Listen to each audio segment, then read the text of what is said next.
Buckle up, everyone, because today's deep dive is going to take us right into the heart of a project management nightmare. Oh, yes, scope creep. We've got a mountain of research here. We're going to break it all down so you can steer clear of those budget black holes and keep your projects on track. You know, it's funny, we always think about scope creep like it's this battle against, strict deadlines and rigid contracts, but what we found is that soft skills might actually be your secret weapon. Okay, now this is getting interesting, but before we get into all that, let's make sure we're on the same page here. How would you explain scope creep to someone who's, maybe lucky enough to not have experienced it yet? Well, imagine you're working on, let's say, a website redesign. You've got all your ducks in a row, deadlines are set, everyone's feeling good. Then suddenly a stakeholder pops up and says, you know what? We absolutely need this brand new feature, something that wasn't even on the radar before.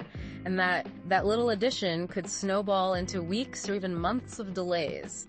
That, my friend, is scope creep in a nutshell. Ugh, I can feel my anxiety spiking just hearing you describe it. And our research really digs into all those ways this monster can sneak up on you. One term that popped up a lot was gold plating. Ah, yes, gold plating. It's that temptation to add all the bells and whistles, even if they weren't part of the original plan. It's like, why settle for a bicycle when you can have a gold-plated supersonic jet, right? Right, but it goes deeper than that. There's a psychological component. Sometimes it's that fear of looking incompetent if you don't give the stakeholder everything they want, or maybe even, that desire to impress, even if it ends up hurting the project in the long run. That makes a lot of sense. And then you've got the flip side, de-scoping. That's where someone tries to cut corners or remove things that are actually super important. Yeah, like skipping testing phases to meet a deadline. Talk about a recipe for disaster. Exactly. And it often happens, it seems like, because people don't really get the complexities of the project. Stakeholders might see certain tasks as, optional without understanding the ripple effects those cuts can have. It's like taking out a key support beam in a building because you think it's just decorative. Perfect analogy. And of course, we can't forget about all those curveballs life throws our way, right? Unexpected market shifts, new regulations, or even a global pandemic. Those external factors can force changes that, if not managed carefully, can easily spiral into scope creep chaos. And speaking of managing things carefully, our sources bring up the importance of those trusty documents. The project charter and the project initiation document. Right, those meticulously detailed documents that are supposed to be your shield against scope creep, right? In theory, a well-defined project charter should act like a fortress, clearly outlining the project's boundaries and objectives. But let's be real, things are rarely that straightforward in the wild world of projects. Okay, so this is where the human element comes in, right?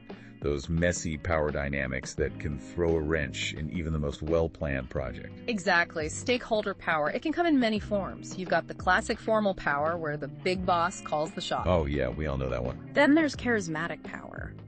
Those individuals who can charm their way into getting what they want, even if it's not the best for the project overall. Like that colleague who can, sell ice to Eskimos with their sheer enthusiasm, even if their ideas are a little, let's just say creative. Precisely. And let's not forget about expert power. The person with that specialized knowledge, the tech guru, the marketing whiz, their opinions carry a lot of weight, even if they don't hold a formal leadership position. It's like they hold the keys to some secret knowledge, and everyone needs their stamp of approval to move forward. A great way to put it. And then you have informal power, which is more subtle, but no less influential. It's about those alliances, those backroom deals, the ability to sway opinions through connections and relationships. So it's not just about managing tasks and deadlines, it's about navigating the political landscape of the project, like a game of chess, anticipating everyone's moves. Exactly. Understanding those power dynamics is critical because they can heavily influence how scope changes are proposed, debated, and ultimately implemented. Okay, so we've got gold plating, de-scoping, external factors, and this whole web of power dynamics. It's starting to feel like scope creep is this inevitable monster lurking in every project shadow. It can definitely feel that way. But before we spiral into total scope creep despair, our research does make a really important point that I want to highlight. You're talking about the idea that scope creep isn't always a villain. Yes. Yeah. Sometimes scope adjustments are not just necessary, but actually they can be beneficial, right? Maybe the market shifts, new information comes to light, or even the client has some amazing new idea that adds real value. The key is how you manage those changes. If you document everything properly, adjust budgets and deadlines accordingly, and most importantly, make sure all stakeholders are on board with those changes and give their clear sign-off, those changes can actually lead to a better project outcome. So it's about being flexible, not rigid, being able to adapt to those changes while keeping the project's goals in sight. And I think that's where the magic of soft skills comes in. It's not about saying no to every change, but saying yes in a way that keeps everything on track. Exactly. Skillful navigation, not rigid resistance. And that's what we'll dive into next. How to use those soft skills to become a scope creep champion. Okay, so let's break open the soft skills toolbox. Our research mentions a whole bunch, but I'm curious, if you had to pick, which ones are the absolute must-haves in the fight against scope creep? Well, I got to start with communication. I mean, it sounds so basic, but you wouldn't believe how many projects go sideways just because of, poor communication or things not being clear. It's like that game of telephone, you whisper something down the line and by the end it's completely different. Exactly. And in a project setting, those little changes can have huge consequences. It's not just about, sending out regular updates or meeting minutes. It's got to be deeper than that. It's about creating a space where everyone feels comfortable speaking up, raising concerns, and flagging those potential scope creep red flags early on. So you're talking about building that trust where people feel safe to speak their mind. Yeah. Even if it means disagreeing with, the person in charge. That takes real skill. Absolutely. And that leads us right into our next tool, negotiation. Think of it as the art of finding that sweet spot where everybody wins. Because not every scope change is a bad thing, right? Sometimes they bring fresh perspectives, maybe address a challenge that nobody saw coming. So it's about being able to say yes to some changes without the whole project, completely going off the rails. Where do you find that balance? Well, it's a delicate dance, that's for sure. You need to look at each request really carefully. Think about the impact on your timeline, your budget, all your resources. And then the key is having those conversations, those crucial conversations, to find a solution that works for everyone involved. That sounds like a whole lot of empathy and emotional intelligence, really understanding where everyone's coming from. You got it. And that ties in perfectly with another essential skill, stakeholder management. It's about nurturing those relationships, building that trust, and making sure everyone feels heard and valued, throughout the entire project life cycle. Because if someone feels like they're being ignored or like their opinions don't matter, they're way more likely to try and push their own agenda, which can just lead to more scope creep chaos. Exactly. Bringing your stakeholders in from the beginning, actively getting their input, making them feel like partners, not just, passive bystanders, that can prevent so many of those power struggles that can really derail a project. It's like you're turning them into allies instead of adversaries. Exactly. Yeah. Which can make those tough conversations a lot easier to navigate. For sure. But even with, the best communication and stakeholder management in the world, there are going to be times when people just disagree. Yeah. So how do you handle those conflict situations? Well, the goal isn't to avoid conflict altogether. Actually, it's about shifting your perspective, seeing conflict as an opportunity for growth. Instead of it being, this battle where someone wins and someone loses, think of it as a chance to understand those different perspectives, explore new ideas, maybe even come up with a more creative solution. So you're saying turn those, potentially explosive moments into something that actually moves the project forward. You got it. And sometimes that means standing your ground. That's where assertiveness comes in. It's about being able to say, hey, this is the line, we can't cross this without jeopardizing the whole project. So, not being a pushover, but also not being a dictator. Finding that middle ground where you're respectful but firm. Exactly. It's about striking that balance between honoring everyone's input while also protecting the project's goals and scope. Being able to say no when you need to, but in a way that preserves those relationships and keeps everyone working together. That sounds like a real tightrope walk, especially when you've got those big personalities pushing for their own agendas. Oh, it can be. And that brings us to another crucial skill, adaptability. In project management, things almost never go exactly as planned. Being able to roll with those punches, adjust your approach, find new paths to your goal, that's essential. I like that. It's like having a mental map with multiple routes so you can navigate around those unexpected roadblocks without losing sight of where you're headed. You got it. And of course, we can't forget about good old-fashioned time management. Always important, but even more so when you're dealing with scope creep, because all those little changes and delays can really add up. Yeah, because time is money, right? And every delay adds to the project's cost, pushes back the deadline, impacts everyone involved. Exactly. And that's why it's crucial to be able to prioritize those tasks effectively, allocate your resources wisely, and make sure everyone understands those deadlines and responsibilities right from the start. And again, that all comes back to communication, making sure the whole team's on the same page, working from the same playbook, and, nobody's left in the dark. 100%. Clear communication is the foundation of good time management. But even with the best planning and communication, you're going to run into problems, right? And that's where problem-solving skills become so critical. It's not just about putting out fires. It's about figuring out why those fires are starting in the first place. So not just reacting to the symptoms, but actually getting to the root cause of the problem. Exactly. You got to take that step back, look at the big picture, figure out what's really going on. Maybe it's a lack of clarity in the project requirements, or maybe there's been a communication breakdown between teams. Whatever the reason, identifying the root cause is the first step to finding a real solution. So you're like a project detective, gathering clues, piecing together the mystery of why things are going wrong. I like that.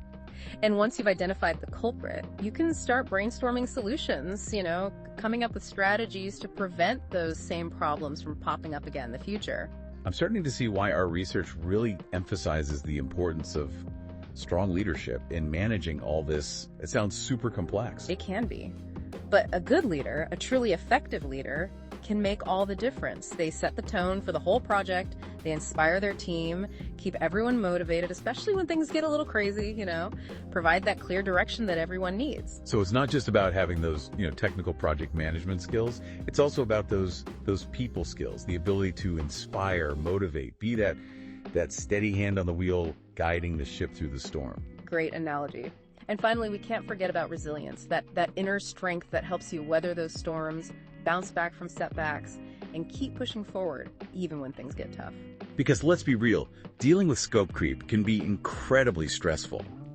It's like you're constantly battling against the tide, trying to keep the project from being swept away. Oh yeah, absolutely. And that's where resilience comes in. It helps you stay calm under pressure, learn from those mistakes, and keep moving forward, even when you feel like giving up. It's about having that unshakable belief that you can overcome those challenges and actually deliver a successful project. But how do you build that kind of resilience? It's a combination of things. Experience plays a big role. The more challenges you face and overcome, the more confident you become in your ability to handle whatever comes your way. So it's about learning from those battle scars, right? Exactly. But it's also about self-awareness, understanding your own strengths and weaknesses, knowing what your triggers are, how you cope with stress. And it's about having a support system, people you can lean on, who can offer encouragement and guidance when you need it. Wow, we really covered a lot here. From communication and negotiation to leadership and resilience, it's clear that soft skills are absolutely vital in the fight against scope creep. It's funny, we talk about all these skills, but I keep thinking back to something you said earlier about how sometimes scope creep isn't actually the bad guy. So how do we know? How do our listeners know when a change is going to make a project better and when it's just going to send everything off the rails? That's the million-dollar question, right? I think it really comes down to intention. Like, what's the driving force behind that change? If it's just about, making a stakeholder happy or adding something shiny that nobody really needs, that's a huge red flag.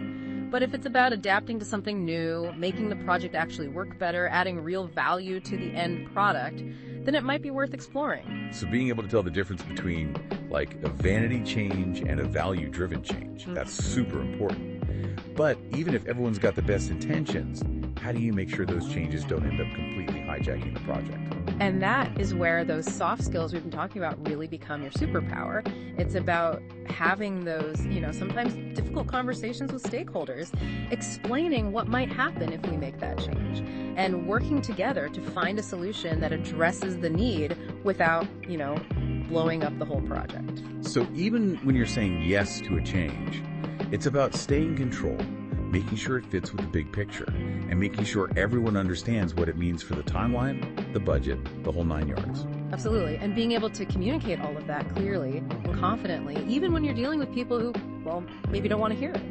It's almost like instead of being that project manager who's always putting out fires, you become more of a project leader, someone who can anticipate those challenges and steer the project in the right direction. That's a great way to put it. It's about shifting from that mindset of, oh no, everything's changing, to a mindset of okay, how can we use this change to make things even better. It's not about clinging to that original plan no matter what. It's about being able to adapt and evolve while still keeping those core project goals in mind. Exactly. And here's something I want to leave our listeners with today. Imagine you're in a project meeting, right? And someone throws out a change that at first glance seems like it's going to throw everything off track.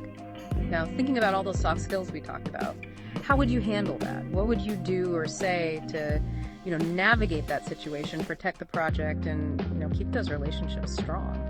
That's a great question to ponder. It really makes you think about how to use these skills and how to be in the driver's seat when it comes to scope creep, not just be a victim of it. Exactly. It's about knowing you have the power to shape how the project unfolds, not just react to what other people want. This deep dive has been so insightful. I feel like I've got a whole new understanding of scope creep, and I hope our listeners feel the same way. It's not just about, rules and deadlines. It's about those human skills that let us navigate complexity, build relationships, and deliver projects that everyone can be proud of. Couldn't have said it better myself. At the end of the day, projects are all about people, and understanding those people, that's the key to success. Well said. So to all our listeners out there, keep learning, keep practicing those soft skills, and remember, you've got the power to tame that scope creep beast. Thanks for joining us on this deep dive.